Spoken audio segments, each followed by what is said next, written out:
अस्सलाम वालेकुम, welcome to my YouTube channel it's zoology. उम्मीद है आप सबकी प्रिपरेशन बायोलॉजी की बहुत अच्छी हुई होगी एमकेट के हिसाब से और आपने सिलेबस को प्रॉपर्ली फॉलो करके बहुत अच्छी तैयारी की होगी।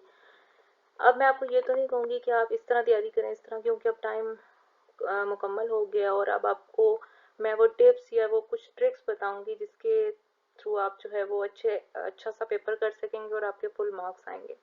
चलिए अपनी वीडियो को स्टार्ट करते हैं। पहले मैं बताऊंगी आपको कुछ टिप्स जिसको अगर आप फॉलो करते हैं तो आपके फुल मार्क्स आ सकते हैं एम कैट के एम डी कैट के इस एमसीक्यू के पेपर में।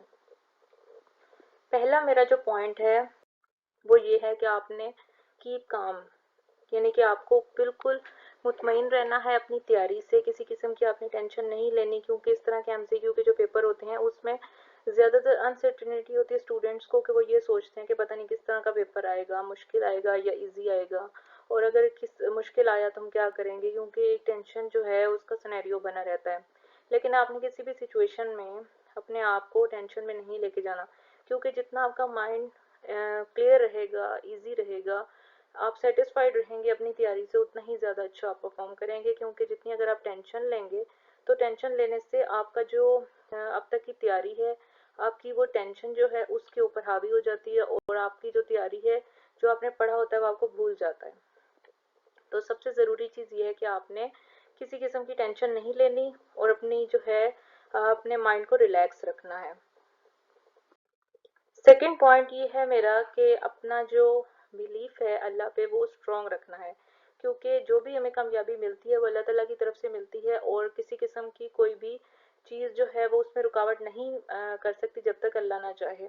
अपने आप को मजबूत रखें, अल्लाह पे यकीन करें, अगर आपके नसीब में हुआ और आपको आपसे वो कोई भी नहीं छीन सकता जब तक अल्लाह ताला ने आपके लिए जो है उसको मुख्तस किया हुआ हो। तो इसलिए अल्लाह पे जो है बहुत ज़्यादा आपको बिलीव होना चाहिए। तीसरा पॉइंट मेरा ये है कि अल्लाह ताला के बाद अपने आप पे भरोसा बहुत ज़रूरी है, क्योंकि अगर आप ये कहेंगे कि मेरी मुझे अल्लाह पे भरोसा है लेकिन मेरी तैयारी कंप्लीट नहीं है, तो ये भी गलत होता है। जितना आपने पढ़ा है, जितनी आपने तैयारी की है वो इनफ होती है। हर स्टूडेंट कोशिश करता है कि उसकी तैयारी मैक्सिमम हो एंड तक, लेकिन अगर आपको अपनी तैयारी पे अपने आप पे यकीन नहीं है तो फिर भी आप कुछ नहीं कर सकते। अल्लाह पे यकीन रखें, साथ ही साथ अपने आप पे भी कि हाँ मैंने जो भी किया है, तैयारी की है, अपनी तरफ से पूरी कोशिश की है, बाकी जो है वो अल्लाह पे छोड़ दें। नेक्स्ट है कि अपने जो अपने कॉन्सेप्ट अभी तक बनाए हैं, अपने माइंड में क्लियर किए हैं हर टॉपिक को लेकर, आप अपने माइंड में उनको क्लियर रखें। ये ना सोचें कि मैंने कंफ्यूज हो जाना है या मुझे भूल जाएगा या मैंने ये पढ़ा है नहीं पढ़ा। जो भी आपका अब तक का कॉन्सेप्ट है उसको आप अपने माइंड में क्लियर रखें और कोशिश करें कि आपकी जो माइंड है वो उन चीज़ों को मिक्स ना करे। हर लिहाज से अपने आप को मेंटली प्रिपेयर करें इस चीज़ के लिए कि अब जिस तरह का भी पेपर होगा, जिस तरह का भी एमसीक्यू होगा, उसको क्लियर करना आसान हो जाएगा। मेरा फिफ्थ पॉइंट वही है कि अपने आप को पैनिक नहीं होने देना किसी भी सिचुएशन में, क्योंकि समटाइम स्टूडेंट्स क्या करते हैं, वो ये देखते हैं कि बहुत ज़्यादा स्ट्रेंथ है तो हम तो रह जाएंगे, हमारा तो होगा नहीं, लेकिन ऐसा कुछ भी नहीं होता। हज़ारों की तादाद में भी स्टूडेंट्स आए हैं, लेकिन उनमें से भी बहुत सारे स्टूडेंट ऐसे होते हैं जो कि क्लियर कर जाते हैं। और वो इसी तरह करते हैं कि हज़ारों लाखों भी स्टूडेंट्स हों, लेकिन उनमें जिन्होंने मेहनत ज़्यादा की होती है, अल्लाह पे भरोसा होता है और उनकी मेहनत और उनका अल्लाह पे भरोसा और उनकी फिर जो अपना उनका जो स्ट्रेंथ होती है वो उसको कामयाब कर देती है। इसलिए आपने किसी भी सिचुएशन में पैनिक नहीं होना, किसी भी तरह से अपने आप को टॉर्चर नहीं करना, क्योंकि स्टूडेंट क्या करते हैं वो खाना पीना छोड़ देते हैं, नींद पूरी नहीं करते। आप अपना रूटीन को अपनी बेहतर करें, रात को नींद भी पूरी करें ताकि आप जो है वो फ्रेश माइंड से एग्ज़ाम के लिए अपियर हो सकें। किसी भी किस्म का अपने माइंड को पे स्ट्रेस ना डालें, क्योंकि जितना आपका माइंड पुरसकून रहेगा उतना ही आपका टेस्ट अच्छा होगा। अब कुछ ट्रिक्स मैं आपको बताऊंगी जिसको अगर आप फॉलो करते हैं तो आपके बहुत अच्छे नंबर आएंगे, आपकी तैयारी के साथ साथ बहुत अच्छा आपको जो ग्रेड हैं वो शो होंगे। तो उसमें मेरा जो पहला पॉइंट है वो ये है कि आपने जो भी पेपर आपको जब मिलता है तो आपने एमसीक्यूज को केयरफुली पढ़ना है एक एक करके। ऐसा नहीं करना कि आपने पहले पूरा पेपर देख लिया फिर आपको ये टेंशन शुरू हो गई कि इसमें से तो मुझे ये आता है ये नहीं आता, ऐसा नहीं करना।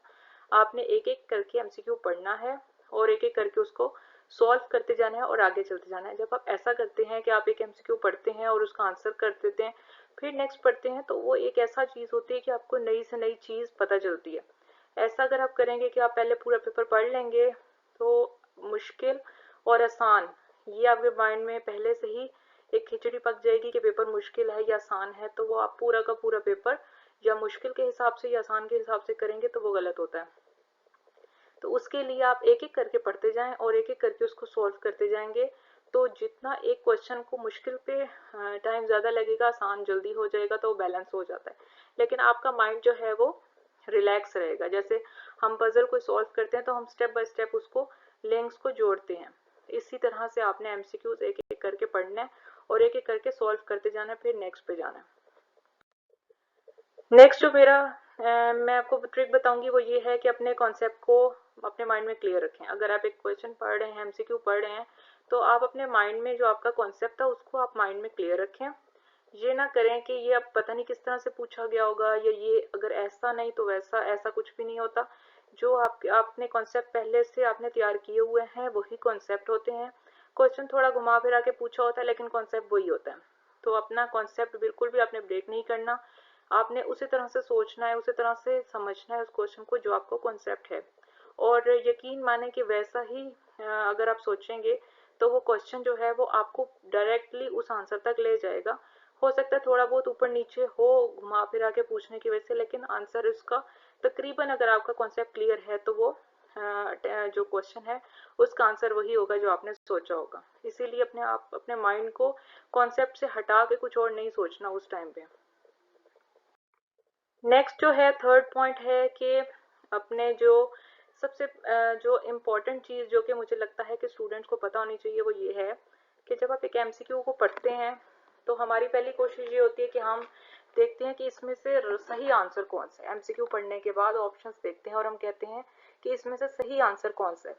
लेकिन एक अगर मैं आपको ट्रिक बताऊं जिसको आप फॉलो करें तो बहुत आपको फ़ायदा होगा, वो ये है कि आपने क्वेश्चन पढ़ने के बाद ये नहीं देखना कि इसका सही आंसर कौन सा है। आप ये देखें कि इनमें से गलत आंसर कौन सा है।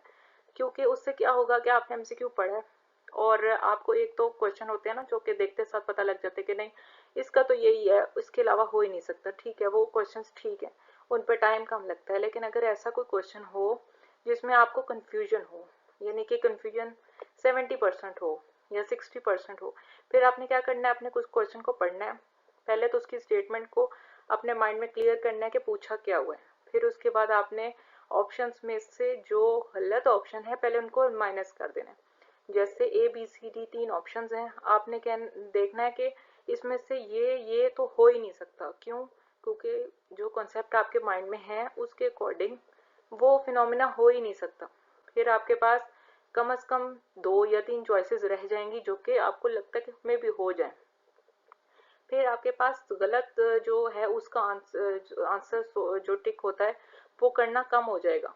क्योंकि अगर आप पहले ही माइनस कर देंगे एक या दो ऑप्शंस को तो फिर आपकी जो कंफ्यूजन है वो 4 की बजाय 2 ऑप्शंस में हो जाएगी। फिर वहाँ पे मैक्सिमम आपका जो है वो चांस बन जाएगा कि आपका जो आंसर है वो राइट हो सकता है। इसीलिए अगर स्टूडेंट क्या करते हैं कि वो कहीं पे कंफ्यूज होते हैं तो वो कहते हैं इन चारों में से ठीक कौन सा होगा। लेकिन अगर वो ये कहें कि इन चारों में से ये तो हो ही नहीं सकते, फिर 2 में उनको इजी हो जाता है सॉल्व करना। इसीलिए इस ट्रिक को अगर आप फॉलो करें तो आपको जो जिन क्वेश्चंस में कंफ्यूजन होती है वहाँ पे मैक्सिमम 50% पॉसिबिलिटी होती है कि आप जो है वो राइट आंसर जो है उसको क्रैक कर लेते हैं। नेक्स्ट है ट्रिक नंबर 4।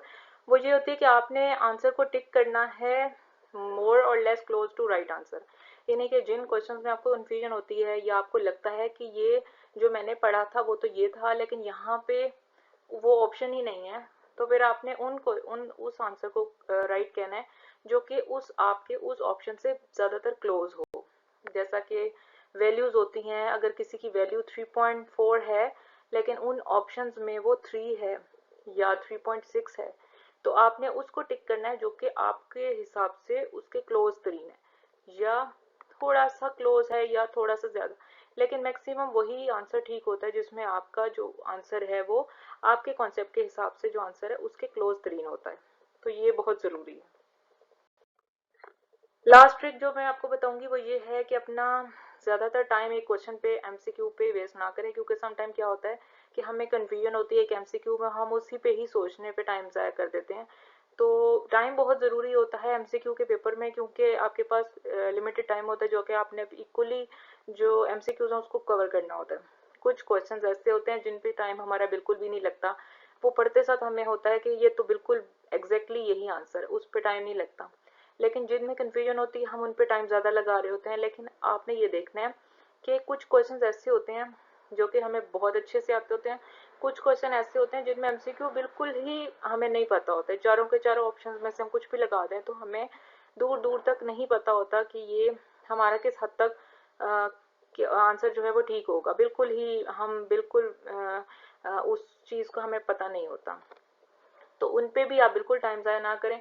हाँ, जिनमें कन्फ्यूजन होती है उसमें आप वो मेरी ट्रिक को फॉलो करें, जिसमें हम कि ये कहते हैं कि आप रॉन्ग आंसर्स को पहले माइनस कर दें, फिर आपके पास जो कन्फ्यूजन का जो गैप है वो कम ऑप्शंस में रह जाएगा। यानी कि अगर आप दो को माइनस करेंगे तो फिर आप दो में सोचेंगे और उस पर आपका टाइम कम लगेगा। फिर भी यही बात है कि आपने टाइम जो है उसको इस तरह मैनेज करना है कि आप पूरा का पूरा पेपर इक्वली जो है वो टाइम के हिसाब से सॉल्व कर सकें। ये मेरी कुछ टिप्स और ट्रिक्स थी, अगर आप इसको फॉलो करते हैं तो इंशाल्लाह आपका पेपर बहुत अच्छा होगा। और मैं उम्मीद करती हूँ कि आपको मेरी जो सीरीज़ है प्रिपरेशन की वो बहुत अच्छी लगी होंगी। अगर आप कोई सजेशन देना चाहते हैं तो आप मुझे कमेंट करें, और अगर आपको मेरी वीडियो पसंद आई है तो उसको लाइक और शेयर करें, और अगर आपको मेरा चैनल पसंद आया तो इसे सब्सक्राइब करें। Thank you so much.